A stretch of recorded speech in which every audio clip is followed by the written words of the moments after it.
बिस्मिल्लाहिर्रहमानिर्रहीम। नाज़रीन अस्सलाम वालेकुम। मैं हूं आपका मेज़बान साबिर शाकिर। वफाकी दारुल हुकूमत इस्लामाबाद से का ताज़ा तरीन इत्तलात। सियासी दर्जा हरारत बड़ा ही अप जा रहा है और मज़े का जा रहा है। इंटरेस्टिंग सूरत हाल है। परेशान नहीं होना, मायूस नहीं होना। उसकी वजह यह है कि सुप्रीम कोर्ट का जो फैसला है वो एक धारी तलवार नहीं है, दो धारी भी नहीं है, बल्कि वो कई धारी तलवार है। और सुप्रीम कोर्ट के फैसले को किसी भी साइड से किसी ने भी हिट करने की कोशिश की तो उसी की शामत आएगी। सुप्रीम कोर्ट के फैसले को कुछ नहीं होना। सुप्रीम कोर्ट का फैसला डंडे की तरह, चट्टान की तरह आगे खड़ा हुआ मिलेगा और उसको अगर किसी ने डिस्टर्ब करने की कोशिश की तो जनाब ना ही हुदूद व क़यूद पार करने की इजाज़त दी जाएगी और ना ही कुछ और होगा। और सुप्रीम कोर्ट के फैसले पे हर सूरत में अमल दरामद होगा अक्रॉस द बोर्ड।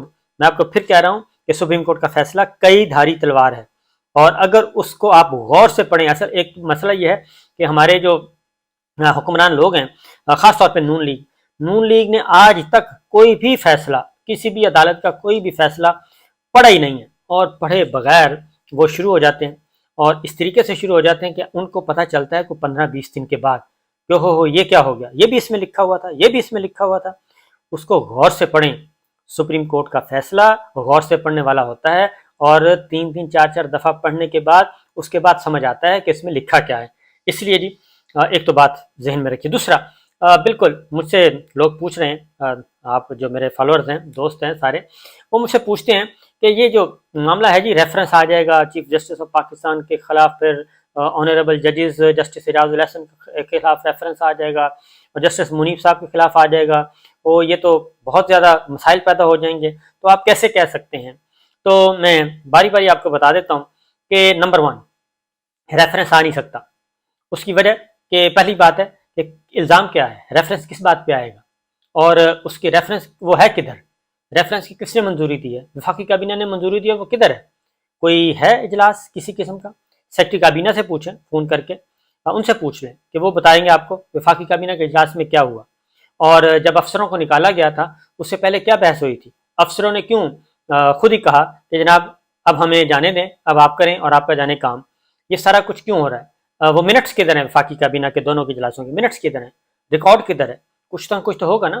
तो वो रेफरेंस किधर है? कौन तैयार कर रहा है रेफरेंस? और रेफरेंस में लिखा क्या हो, क्या इल्ज़ाम होगा? जब चीफ जस्टिस के खिलाफ जब आप रेफरेंस फाइल करते हैं तो इसका मतलब पता है क्या होता है? इसका मतलब है कि आप चीफ जस्टिस को सैक कर रहे हैं। चीफ जस्टिस साहब को सैक करने का इरादा है आपका और उनको फारिग करके आप नया चीफ जस्टिस लाना चाहते हैं। ये रेफरेंस फाइल करने का मतलब ये होता है। इफ्तिखार चौधरी साहब के साथ यही होता है। एक आम, अगर एक जज के खिलाफ रेफरेंस हो तो वो एक सिंपल नॉर्मल रेफरेंस होता है, उससे कोई सिस्टम नहीं हिलता, उससे जुडिशरी चलती रहती है, सुप्रीम कोर्ट कायम रहती है, बरकरार रहती है, काम चलता रहता है। जब आप कहते हैं ना चीफ जस्टिस ऑफ पाकिस्तान के खिलाफ रेफरेंस, इसका मतलब है आप चीफ जस्टिस को सैक करना चाह रहे हैं और सैक करके अपनी पसंद का चीफ जस्टिस लगाना चाह रहे हैं। और वो जो मौजूदा चीफ जस्टिस बैठे हैं वो आपके गैर आइनी, गैर कानूनी इक़दामात और हिडन एजेंडे के खिलाफ हैं। इफ्तिखार चौधरी साहब के साथ भी यही हुआ था। परवेज मुशर्रफ साहब ने चीफ जस्टिस इफ्तिखार चौधरी साहब को नहीं बल्कि चीफ जस्टिस ऑफ पाकिस्तान को जब सैक किया तो उसका नतीजा हमारे सामने है। लिहाजा नंबर 1। नंबर 2, ये रेफरेंस पहले तो तैयार करें, उसके बाद ये जाएगा। मंजूरी कौन देगा? वफाकी काबीना मंजूरी देगी। वफाकी काबीना बिल्कुल मंजूरी नहीं देगी और वफाकी काबीना मंजूरी देने के बाद फिर कहाँ जाएगा? फिर जाएगा सदर ममलिकत के पास। सदर ममलिकत भेजेंगे और सदर ममलिकत भेजेंगे, बिल्कुल नहीं भेजेंगे। ये सब कुछ करने के बावजूद ये किसी को भी कह देते हैं कि आप रेफरेंस फाइल कर दें चीफ जस्टिस ऑफ पाकिस्तान के खिलाफ, या तो खुद आए, किसी को खड़ा करेंगे। अभी तक तो कोई सामने आया नहीं, वो करके देख लें। और अगर ये तमाम करने के बावजूद for example chief justice of Pakistan के खिलाफ रेफरेंस जाता है, उस रेफरेंस का हाल पता है क्या होना है? उस रेफरेंस का हाल ये होना है, वो रेफरेंस उठाया जाएगा और मेरा ख्याल उसको किसी ने पढ़ना भी नहीं है, उसकी ये हालत कर दी जाएगी और ये हालत करके रद्दी की टोकरी में डाल दिया जाएगा। उसके बाद दूसरा रेफरेंस अगर आता है, दूसरे रेफरेंस का भी यही हाल किया जाना है और उसको भी इसी तरीके से किया जाएगा, फोल्ड किया जाएगा और ये रख दिया जाएगा, बत्ती बना के रद्दी की टोकरी में डाल दी जाएगी। और उसके बाद तीसरा रेफरेंस आएगा, तीसरे रेफरेंस का भी यही हाल होना है। उसकी वजह है कि ये रेफरेंस, ये 3 बत्तियां बना के ना जी, ये रेफरेंस की, ये रद्दी की टोकरी में चली जाएंगी। ये होना है रेफरेंस का हाल। और ये समझते हैं कि सुप्रीम कोर्ट ऑफ पाकिस्तान एक कोई एक सिंपल डिस्ट्रिक्ट कोर्ट है, एक डिस्ट्रिक्ट कोर्ट के खिलाफ भी। आपने देखा पिछले दिन इमरान खान साहब ने क्या किया था, इमरान खान साहब ने एक लूज जुमला बोला था, और वो भी डिस्ट्रिक्ट जज के खिलाफ, जेबा चौधरी के खिलाफ, जेबा चौधरी के बारे में बल्कि एक लूज जुमला बोला था, और उस लूज जुमले का अंजाम क्या हुआ था। और इसीलिए ये समझते हैं कि आला अदलिया जो है वो बेयारो मददगार है और उसके पीछे कोई नहीं है, उसके पास बंदूक नहीं है, उसके पास पिस्तौल नहीं है। तो नहीं जनाब, वो यही जो रेफरेंस है ना, ये रेफरेंस ही, ये जो भेजने दें इनको ज़रा रेफरेंस, उसके बाद ये रेफरेंस ही ये इनकी गोलियां बन जाएंगी, ये मिसाइल बन जाएंगे छोटे छोटे, और ये मिसाइल वापस फिर इन्हीं की तरफ जाएंगे।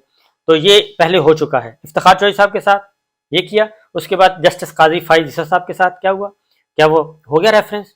तो अब तो बदकिस्मती से जस्टिस काजी फाइज ईसा साहब ने बहुत लूज बॉल की है, बल्कि उनसे करवाई गई और वो आ गए, ट्रैप हो गए हैं वो। मैं आपको बता दूं कि जस्टिस काजी फाइज ईसा साहब ट्रैप हुए और उन्होंने बहुत संगीन गलती की है।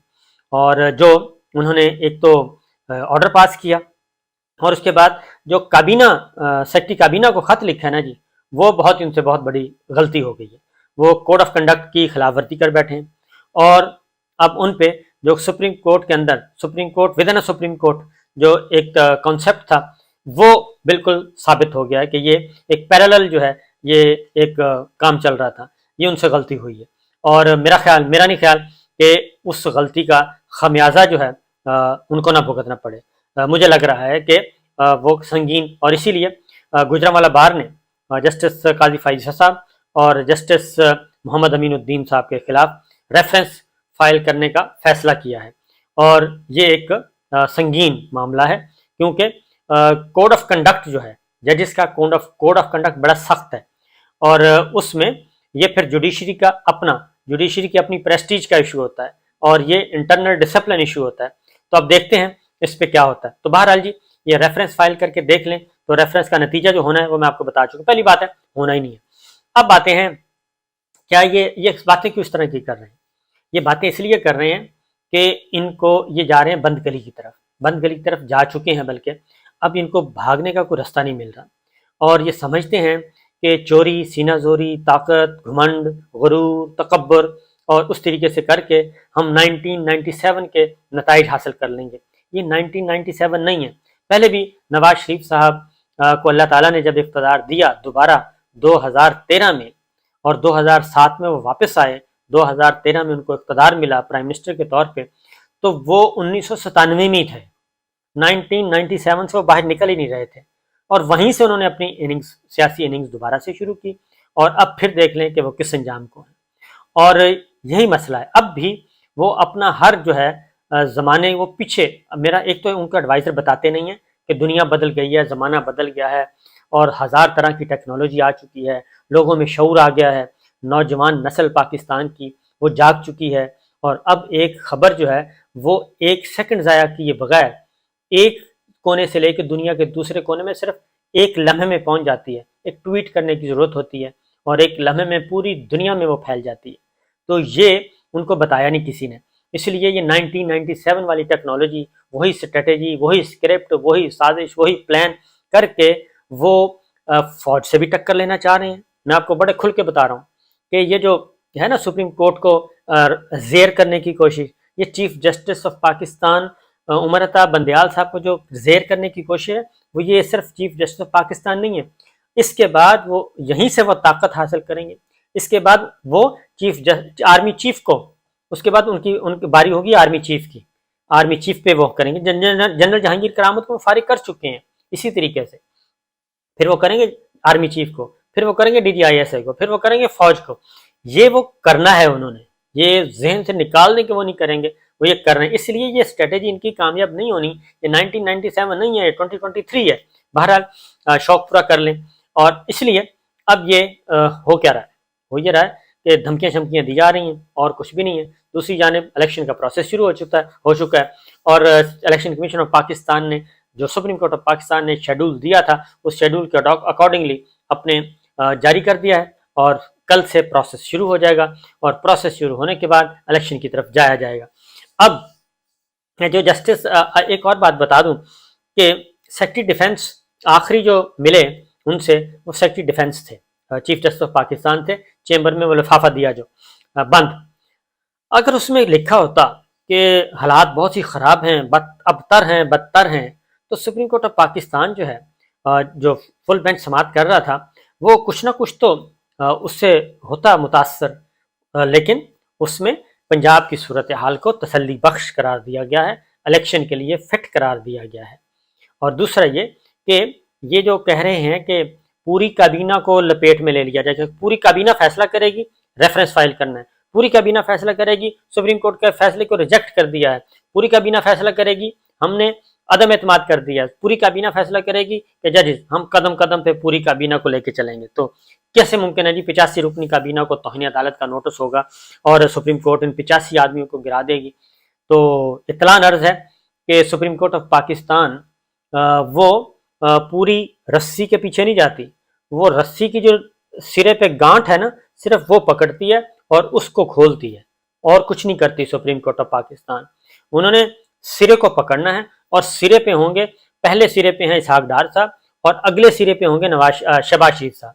ये दो सिरे उन्होंने पकड़ने हैं, एक सिरा पकड़ा जाएगा 11 अप्रैल को और दूसरा सिरा उसके बाद पकड़ा जाएगा, और ये दो सिरे पकड़ के उन्होंने आप ले आना कटहरे में कि आए जनाब बात करें कि अब सब मसाइल बताएं। तो सेक्रेटरी खजाना भी पीछे हट जाएंगे और उसके बाद ये देख लेना सेक्रेटरी खजाना जो है वो ब्यूरोक्रेसी बिल्कुल नज़दीक नहीं आएगी। उसके बाद सेक्रेटरी डिफेंस कौन है? सेक्रेटरी डिफेंस है जी जनरल कमर जावेद बाजवा साहब के समधी, और बहुत अच्छे ऑफिसर है और उन्होंने बहुत अच्छा काम किया।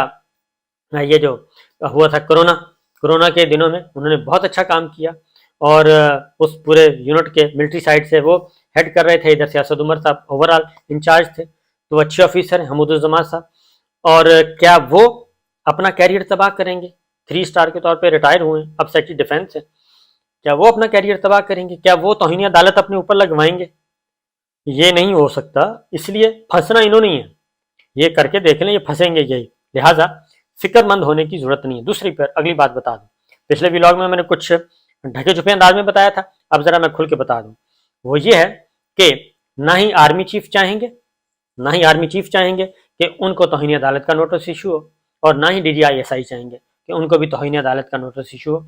और वो इस लड़ाई में, इस सियासी लड़ाई में, क्योंकि ये लड़ाई है सियासी, लीगल बैटल ये हार चुके हैं, कॉन्स्टिट्यूशनल बैटल ये हार चुके हैं, अब ये पॉलिटिकल बैटल है।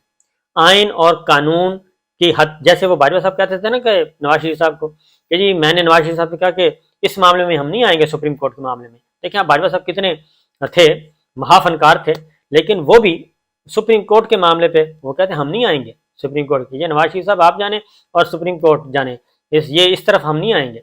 तो इसीलिए इस मसले पे भी अभी आर्मी चीफ भी, GHQ मिलिट्री लीडरशिप वो नहीं आएगी।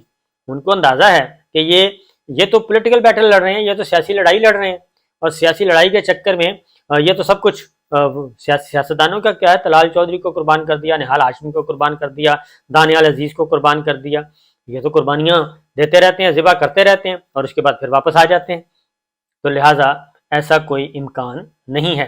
तो आर्मी चीफ DGI SI उनकी मुलाकात हुई है शहबाज शरीफ साहब से, प्राइम मिनिस्टर से मुलाकात हुई है।